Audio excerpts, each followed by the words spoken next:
Cuando tenía 5 años, asistía a una escuela primaria que, hasta donde podía entender, estaba enfrascada en la importancia de aprender por medio de la actividad. Era parte de un programa nuevo diseñado para posibilitar que los niños se desarrollaran a su propio ritmo. Para facilitar esto, la escuela alentaba a los profesores a que confeccionaran planes de estudio inventivos. A cada profesor se le daba la libertad de crear sus propios temas, los cuales estarían en efecto por la duración del año, y todas las lecciones de las divertidas asignaturas estarían diseñadas con el espíritu de este tema. Los temas recibían el nombre de grupos. Había 4 grupos: espacio, mar, tierra y comunidad. Este último grupo es en el que yo estaba. En los grados preescolares de este país no aprendes mucho además de cómo atar tus zapatos o cómo compartir, así que la mayoría no es memorable. Solo recuerdo 2 cosas con claridad: que yo era el mejor para escribir mi nombre de manera correcta y el proyecto Globo, que había sido la marca distintiva del grupo Comunidad. Era una manera lista para mostrar la forma en la que una comunidad funcionaba a un nivel muy básico. Quizás has escuchado de esta actividad. Un viernes, al comienzo del año, llenamos el salón y vimos que había un globo inflado con helio atado a cada uno de nuestros escritorios. También había un marcador, un bolígrafo, un pedazo de papel y un sobre. El proyecto consistía en escribir una nota, ponerla en el sobre y atarla al globo, sobre el cual podíamos hacer un dibujo si queríamos. La mayoría de los niños comenzaron a batallar por los globos porque querían diferentes colores, pero yo empecé con mi nota, pues había pensado mucho en ella.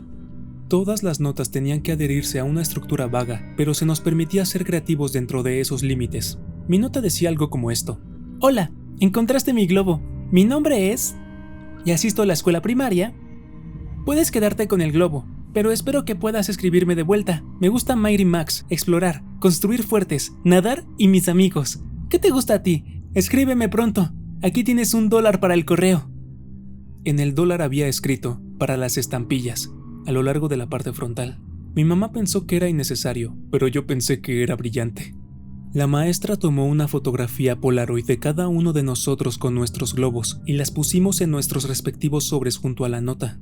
Ella también agregó otra nota, que asumo que era para explicar la naturaleza del proyecto y el agradecimiento a cualquiera que decidiera participar en escribirnos y enviar fotos de su ciudad o vecindario. Esa era toda la idea: crear un sentido de comunidad sin tener que salir de la escuela y establecer contacto vigilado con otras personas. Durante las siguientes 2 semanas, las cartas empezaron a llegar. La mayoría vino con una fotografía de diferentes puntos de referencia, y cada vez que una carta llegaba, la maestra la fijaba en el gran mapa que utilizábamos para señalar de dónde había llegado la carta y cuánto había viajado el globo. Era una idea muy inteligente, porque en verdad ansiábamos ir a la escuela para ver si habíamos recibido nuestra carta. Durante el transcurso del año, apartábamos un día a la semana para escribirle a nuestro amigo por correspondencia, o para escribirle al de otro estudiante si nuestra respuesta no había llegado. La mía fue una de las últimas en llegar. Ese día, entré al salón y miré mi escritorio, pero una vez más no vi ninguna carta esperándome. Tan pronto como me fui a sentar, la maestra se me acercó y me entregó un sobre. Debí haberme visto muy emocionado, porque cuando estaba a punto de abrirlo, ella puso su mano en la mía para detenerme y decir: Por favor, no te pongas triste. No entendía a qué se refería. ¿Por qué estaría triste ahora que mi carta había llegado? Inicialmente, me encontraba desconcertado de que ella siquiera supiera lo que había en el sobre. Pero ahora sé que los maestros, obviamente, veían el contenido para asegurarse de que no hubiera nada inapropiado. Cuando abrí el sobre, supe a qué se refería. No había ninguna carta. Lo único que tenía el sobre era una Polaroid, pero no supe discernir lo que era. Se veía como una porción de postre, pero estaba muy borrosa como para estar seguro. Parecía que la cámara había sido movida mientras la fotografía se tomaba. No tenía dirección del remitente, así que no podía escribirle incluso si lo hubiera querido. Me sentía descorazonado. El año escolar transcurrió y las cartas dejaron de llegar para casi todos los estudiantes. Después de todo, solo puedes continuar una correspondencia escrita con un estudiante preescolar hasta cierto punto. Todos, conmigo incluido, habíamos perdido el interés en las cartas. Entonces, recibí otro sobre. Mi emoción se rejuveneció y me deleité en el hecho de que me seguían enviando cartas cuando la mayoría de los demás amigos por correspondencia habían abandonado su participación. Tuvo sentido que recibiera otra entrega. No hubo nada más que una imagen borrosa en la primera, así que esto probablemente era para compensarlo. Pero, de nuevo, no hubo ninguna carta, solo otra imagen. Esta era un poco más distinguible, pero aún no la entendía. El ángulo de la fotografía apuntaba hasta lo más alto, atrapando la esquina superior de un edificio, y el resto de la imagen estaba distorsionada por el fulgor del lente debido al sol. Dado que los globos no viajaron muy lejos, y dado que todos fueron lanzados el mismo día, el mapa se había abarrotado un poco. La política para los estudiantes que aún estaban intercambiando cartas era que podían llevarse las fotografías a casa. Mi mejor amigo, Josh, tenía el segundo número más alto de fotografías llevadas a casa. Su amigo por correspondencia era muy agradable y le envió fotografías desde todas partes de la ciudad vecina. Creo que Josh se llevó 4 fotografías a casa. Yo me llevé casi 50. Después de un tiempo dejamos de ver mis fotografías.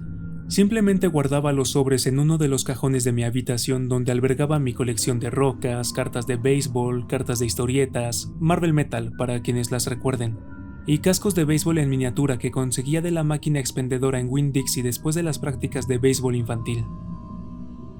Para Navidad de ese año, mi mamá me había dado una máquina de granizados pequeña, y Josh en verdad la había codiciado, tanto que sus padres le compraron una ligeramente mejor para su cumpleaños el día antes de Año Nuevo. El verano siguiente, tuvimos la idea de que crearíamos una tienda de granizados para hacer dinero. Pensábamos que haríamos una fortuna vendiendo granizados a $1. Josh vivía en un vecindario diferente, así que eventualmente decidimos que el mío era el mejor porque había muchas personas interesadas en sus céspedes. Los jardines en mi vecindario eran más grandes. Hicimos todo por 5 fines de semana consecutivos, hasta que mi mamá nos dijo que teníamos que parar. En la 5ª semana, Josh y yo estábamos contando nuestro dinero. Hicimos un total de $16 ese día y los dividimos equitativamente. Cuando Josh me pasó mi $5, un sentimiento de sorpresa profunda me consumió. El dólar decía, para las estampillas. Josh notó mi impresión y me preguntó si había contado mal. Le relaté la historia del dólar y él hizo un comentario sobre lo genial que era.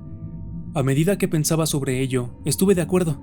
Me inundó la idea de que el dólar había vuelto a mí después de haber cambiado tantas manos. Le dije a Josh que tenía que mostrarle algo. De vuelta en mi habitación, abrí el cajón y saqué un lote de sobres. Comencé con la primera fotografía e inspeccionamos unas 10 hasta que Josh perdió el interés y me preguntó si quería ir a jugar en la fosa, una fosa de tierra calle abajo, antes de que su mamá lo viniera a recoger, así que eso fue lo que hicimos. Tuvimos una guerra de barro por un tiempo, pero fue interrumpido muchas veces por el crujido de los arbustos a nuestro alrededor. Había mapaches y gatos callejeros que vivían ahí, pero esto estaba haciendo un poco más de ruido, e intercambiamos teorías de lo que podría ser en un intento por asustarnos mutuamente. Mi última conjetura fue que era una momia, pero al final Josh siguió insistiendo de que era un robot por los sonidos que escuchábamos.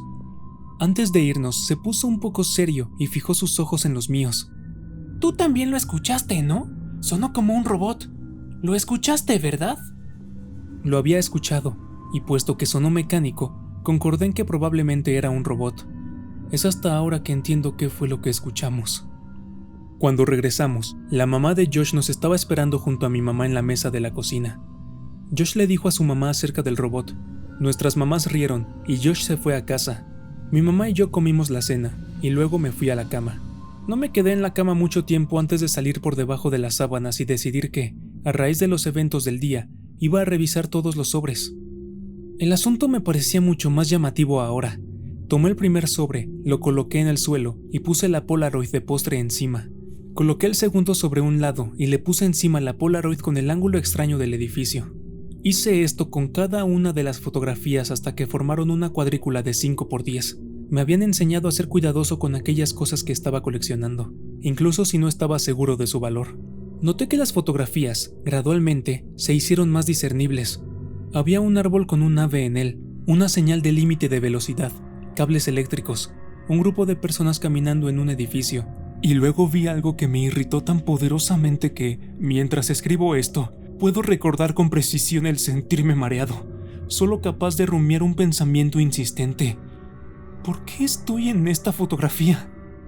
En esa imagen de un grupo de personas entrando a un edificio, me vi a mí mismo sosteniendo la mano de mi mamá al final de una multitud de personas. Nos encontrábamos hasta el borde de la fotografía, pero innegablemente éramos nosotros, y a medida que mis ojos se sumergieron en el mar de Polaroids, me sentí todavía más ansioso. Era un sentimiento bastante raro. No era miedo, era el presentimiento de que estaba en problemas. No estoy seguro de por qué fui investido por esa sensación, pero estaba sentado aquí, luchando con la noción indiscutible de que había hecho algo malo. y solo se intensificó cuando vi las demás fotografías. Me encontraba en todas las imágenes, ninguna de ellas era un primer plano, ninguna de ellas eran solo de mí, pero yo estaba en cada una de las capturas, a un costado, en el fondo, en la parte baja del marco. Algunas solo tenían la parte más diminuta de mi rostro capturado en el borde de la fotografía, pero, en cualquier caso, estaba ahí, siempre estaba ahí. No sabía qué hacer. Tu mente funciona en maneras divertidas cuando eres un niño. Una gran parte de mí tenía miedo a estar en problemas simplemente por estar despierto, dado que ya tenía el sentimiento inminente de haber hecho algo malo. Decidí que esperaría hasta el día siguiente.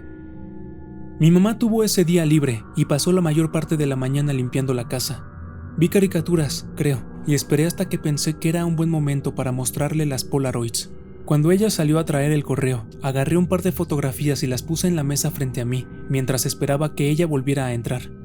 Cuando regresó, ya estaba abriendo el correo y apartó algo de correo basura. Alcé mi voz. Mamá, ¿puedes venir un segundo? Tengo estas fotografías. Un momento, cariño, necesito marcar esto en el calendario. Después de 1 minuto o 2, ella se acercó detrás de mí y me preguntó qué era lo que necesitaba. Podía oírla barajando el correo a mis espaldas, pero yo solo observaba las Polaroids y le conté sobre ellas. Conforme se lo explicaba y señalaba las fotografías, sus ajás frecuentes disminuyeron, y de súbito estaba completamente en silencio. El próximo sonido que escuché de ella se escuchó como si estuviera tratando de recuperar su aliento en una habitación desprovista de aire. Al menos sus jadeos trabajosos fueron dominados y simplemente botó el correo restante en la mesa, dirigiéndose al teléfono de la cocina. Mamá, lo siento, no sabía nada, no te molestes conmigo. Ella estaba caminando de adelante hacia atrás con el teléfono presionado en su oreja. Jugué nerviosamente con el correo que estaba a un lado de mis Polaroids. El primer sobre tenía algo sobresaliendo que jalé ansiosa e imprudentemente hasta que salió. Era otra Polaroid. Confundido, pensé que era una de las mías que se había colado de alguna forma cuando ella tiró el correo, pero al darle la vuelta y estudiarla, me di cuenta de que no la había visto antes. Para mi asombro, era yo, pero esta era una captura mucho más próxima. Estaba rodeado de árboles y sonreía, pero no era solo yo. Josh estaba ahí también. Esto era de ayer. Empecé a gritarle a mi mamá, quien seguía discutiendo en el teléfono. Repetidamente, llamé su atención hasta que al fin me respondió con un ¿Qué?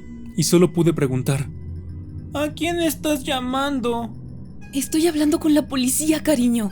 ¿Pero por qué? Lo siento, no fue mi intención. Ella me contestó con una respuesta que nunca comprendí hasta que fui forzado a revisitar estos eventos de los años más tempranos de mi vida. Agarró el sobre de la mesa y lo sostuvo a lo alto para mis ojos, pero solo pude verla a ella y observar cómo todo el color se empezaba a drenar de su rostro. Con lágrimas abultándole en sus ojos, dijo que tenía que llamar a la policía, porque el sobre no tenía ningún sello de la oficina postal.